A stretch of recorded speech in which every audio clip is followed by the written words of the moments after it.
سلام الله عليكم إخواني أخواتي، مرحبا بكم من جديد.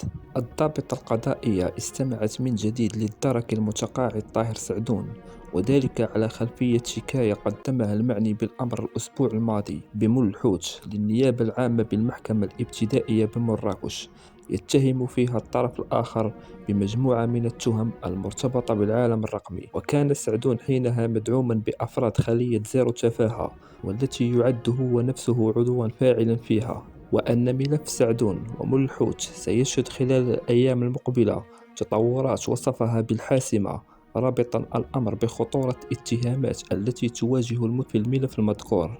وكان طاهر سعدون عضو خلية زيرو تفاهة التي يقودها المحاميان الشاتو والصوفي عن هيئة الرباط، قد صرح الأسبوع الماضي في تصريح أن المستقبل سيكون لصالح الأسرة المغربية وللتربية المغربية للناشئة والشباب، معتبرا أن التفاهة ليست مجرد مظاهر سطحية، بل تشمل أصنافا متعددة من الجرائم بعد الرقمنة.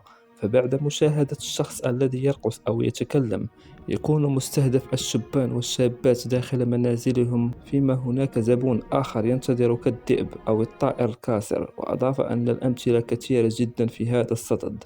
والسلام عليكم إخواني أخواتي، نوافيكم بكل التفاصيل الجديدة إن شاء الله.